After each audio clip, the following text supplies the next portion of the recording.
अल्हम्दुलिल्लाहि रब्बिल आलमीन वस्सलातु वस्सलामु अला रसूलिल अमीन व अला आलिहि व अस्हाबिहि अजमईन अम्मा बाद औज़ु बिल्लाहि मिनश शैतानिर रजीम बिस्मिल्लाहिर रहमानिर रहीम फलम्मा बलगा माहु साया क़ाला या बुनय्या इन्नी अरा फिल मनामि अन्नी अज़बहुका फंज़ुर माज़ा तरा क़ाला या अबति फल मा तुमर सतजिदुनी इंशाअल्लाहु मिनस साबिरीन సదకల్లాహుల్ అజీమ్. సోదర మహాశులరా, ఆధ్యాత్మిక ప్రియులారా, పూర్వకాలము అనాగరికులు అజ్ఞానంలో విగ్రహారాధన చేసేవారు, సృష్టితలను పూజించేవారు. తమ దేవతల అనుగ్రహం కోసము పశువులతో పాటు మానవులను కూడా బలి చేసేవారు. ఈ సాంప్రదాయము కొన్ని దశాబ్దాల కొన్ని శతాబ్దాల పూర్వము మన పవిత్ర భారతదేశంలో కూడా అమలు చేయబడేది. చరిత్ర చదివిన మేధావులందరికీ ఈ విషయం తెలుసు. కానీ 4500 సంవత్సరాలకు పూర్వమే మహనీయ ఇబ్రాహీం అలైహిస్సలాం ద్వారా మానవుణ్ణి బలి చేయడము మహాపాపమని, ఆ మానవ బలికి ఆ స్థానంలో మనకు ప్రసాదించిన, మన ఆహారం కోసము అనుగ్రహించిన పశువులు ఏవైతే ఉన్నాయో, నెమరు వేసే సాధు జంతువులు ఏవైతే ఉన్నాయో, చతుష్పాదాలు ఏవైతే ఉన్నాయో, వాటిని స్థితిపరులు, ధనవంతులైన వారు ఎటువంటి లోపము లేని, కుంటిది, గుడ్డిది, అనారోగ్యంతో ఉన్నది కాకుండా ఆరోగ్యవంతమైన, యవ్వనానికి చేరిన, అందమైన, యుక్త వయస్సుకు చేరిన జంతువులు ఏవైతే ఉన్నాయో, నెమరు వేసే సాధు జంతువులు ఏవైతే ఉన్నాయో వాటిని బలి ఇవ్వవలసిందిగా, కుర్బానీ ఇవ్వవలసిందిగా మహనీయ ఇబ్రాహీం అలైహిస్సలాం గారు ఇస్మాయిల్ అలైహిస్సలాం జబీఉల్లా గారిని ఆయనకు జుబాహ్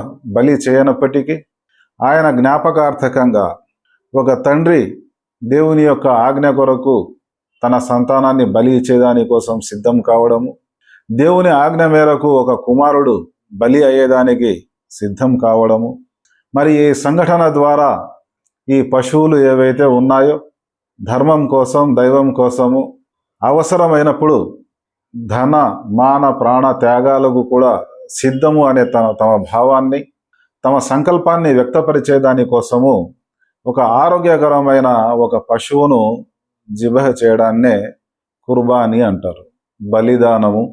అదేవిధంగా త్యాగనిరతి. ఎవరైతే తమ జీవితాలను ధన్యం చేసుకుంటారో, త్యాగమయం చేసుకుంటారో వారి జీవితాలు సఫలీకృతమైనట్టు. మరి ఈ బలిదానము కూడా కుర్బానీ పండుగ ఏదైతే ఉందో, బక్రీద్ పండుగ ఏదైతే ఉందో, ఈరోజు ఈ పొడమి పైన దాదాపు 200 కోట్ల మంది ముస్లిములు, ఏకేశ్వరోపాసకులు ఉన్నారు.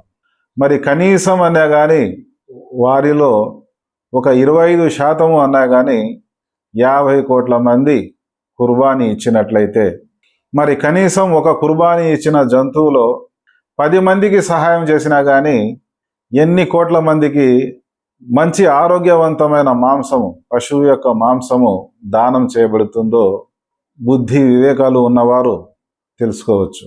కానీ ఇంత పెద్ద మొత్తంలో బీద ప్రజల కోసము, బడుగు బలహీన ప్రజల కోసము ఆహార సౌకర్యం కలుగుతూ ఉంటే కొంతమంది మనువాదులకు, జాతి దురహంకారులకు, కిరాతకులకు నచ్చడం లేదు.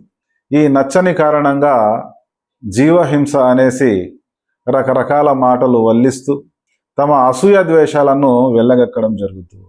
మరి ఈ మనువాదులు ఎవరైతే ఉన్నారో దైవ మార్గంలో ఖర్చు చేయరు, ఖర్చు చేస్తూ ఉంటే, దాన ధర్మాలు చేస్తూ ఉంటే వీరు అసూయ వ్యక్తపరుస్తూ ఉంటారు.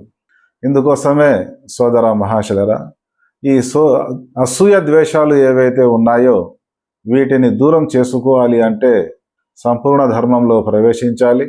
స్తోమత మేరకు దాన ధర్మాలు చేయాలి, సత్కార్యాలు చేయాలి.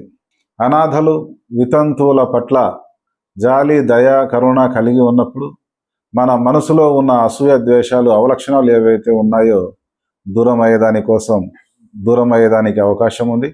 ఇటువంటి దుర్లక్షణాలను, చెడు అలవాట్లను దూరం చేసేదానికోసమే ఇస్లామీయ ధర్మంలో 2 పండుగలు ఉన్నాయి.